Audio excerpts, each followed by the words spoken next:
Hello everybody, வணக்கம். இன்னைக்கு உங்களுக்கு நான் காமிக்க போற ரெசிபி செட்டிநாடோட ஃபேமஸ் ரெசிபி மட்டன் சுக்கா. இதுக்கு உப்பு கறின்னு கூட சொல்லுவாங்களா. இது செய்முறையும் தேவையான பொருட்களும் பார்த்துக்கலாம். நான் வந்து ஆட்டுக்கறி ஒரு 1/2 கிலோ எடுத்திருக்கேன் இந்த ரெசிபிக்கு.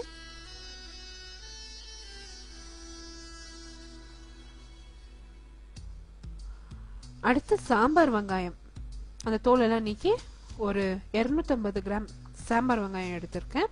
சாம்பார் வெங்காயம் கிடைக்காதவங்க ரெகுலர் வெங்காயமே யூஸ் பண்ணலாம். இது ரொம்ப ஈஸி, பொடியெல்லாம் நறுக்க தேவையில்லை, அப்படியே தாளிச்சிடலாம். அடுத்து மிளகுத்தூள் 1 டேபிள் ஸ்பூன், 1/4 ஸ்பூன் மஞ்சப்பொடி, 1/2 ஸ்பூன் கரம் மசாலா தூள், இஞ்சி பூண்டு விழுது 1 டேபிள் ஸ்பூன், ஒரு முழு பூண்டு உரிச்சு எடுத்து வச்சிருக்கேன், கருவேப்பிலை, சோம்பு 1 டேபிள் ஸ்பூன்,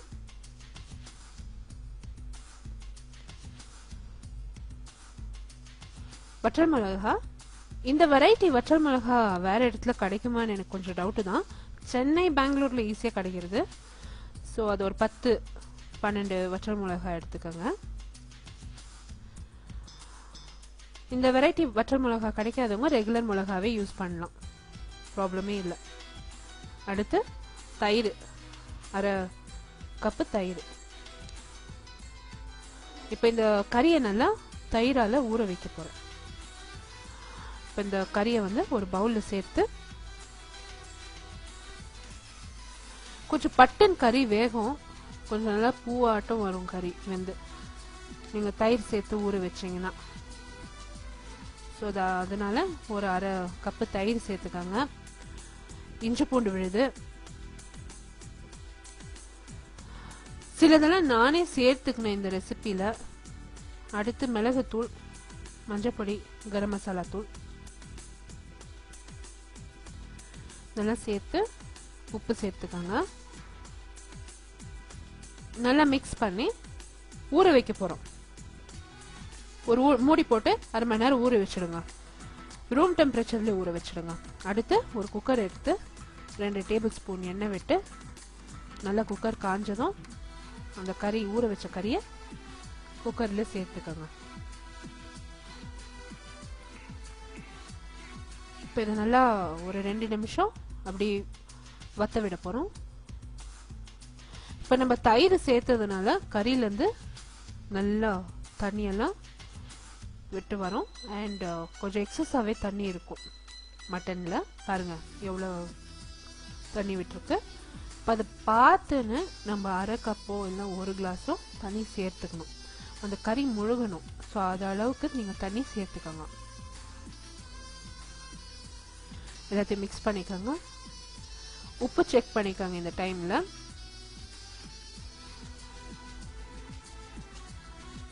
உப்பு தேவைப்பட்டா சேர்த்துக்கோங்க.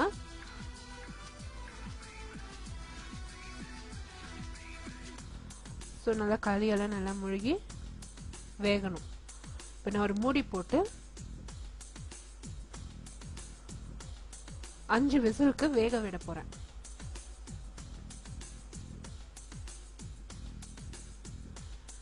நல்லா ப்ரெஷர் பில்ட் ஆனதும் விசில் பிளேஸ் பண்ண போறேன். அவங்கவுங்க குக்கர் பொறுத்து தான். எங்க வீட்டில் வந்து 5 விசில்ல வெந்துடும் கறி. உங்க வீட்டில் பார்த்து நீங்க செய்யுங்க. ஒரு சிலருக்கு வந்து இந்த 3 விசில்ஸ்லேயே வந்துடும் கறி. ஸோ அதால நீங்க பார்த்து செய்யுங்க. 5 விசில்ஸ் கண்டிப்பா கறி வந்துடும். அப்படி வேகலைன்னா இன்னும் ஒரு 2 விசில் எக்ஸ்ட்ராவா வைங்க. இப்போ தண்ணி வந்து கொஞ்சம் அதிகமா இருந்தது அந்த கறியில. ஸோ அதனால கொஞ்சம் ஹைல வச்சு வத்த விட போறேன் அந்த தண்ணியை. அந்த தண்ணி ஃபுல்லா கொஞ்சம் வத்தணும். அந்த கறி வந்து கொஞ்சம் லைட்டா சுக்காவாகணும். ஸோ அதனால அது அப்பப்ப கலரி விட்டு கொஞ்சம் சுக்காகிறதுக்கு விடுங்க. அதுக்குள்ள நம்ம தாளிச்சுக்கலாம். இப்போ ஒரு பேன் வச்சிருக்கேன், ஒரு கடாய் வச்சிருக்கேன். அதுல 2 டேபிள் ஸ்பூன் நெய், எண்ணெய் விட்டுருக்கேன். முதல் வந்து இந்த சோம்பு தாளிச்சிருக்கேன். அடுத்து வெங்காயத்தை சேர்த்துக்க போறேன். நான் ரொம்ப சாரி, கேமரா வந்து கொஞ்சம் பிளர் ஆயிடுத்து. நான் கொஞ்சம் செட்டிங்கில் நான் கொஞ்சம் விளையாடிட்டு இருந்தேன், அது அப்படி கொஞ்சம் பிளர் ஆயிடுச்சு ரெக்கார்ட் பண்ணுறப்ப. ஸோ வீடியோலாம் எடுக்கிறவங்க ரெக்கார்டிங்கெல்லாம் பண்ணுறப்போ தயவு செஞ்சு கேமராவை நோண்டாதீங்க. கொஞ்சம் அந்த வெங்காயம் வதங்கி வந்த பிறகு பூண்டு அண்ட் கருவேப்பிலை சேர்த்துக்கினேன். இப்போ அந்த வற்றல் மிளகாவும் சேர்த்துக்கிறேன். சேர்த்து கொஞ்சம் உப்பு சேர்த்துக்கோங்க.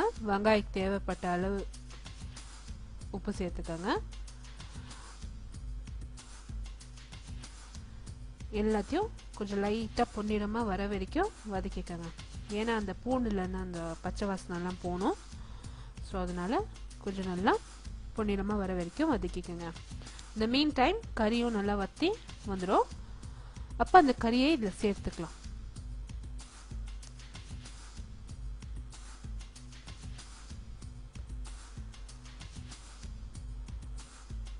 இந்த ரெசிபி வந்து காரைக்குடியிலேருந்து சுவாமி எனக்கு அனுப்பிச்சிருந்தாரு.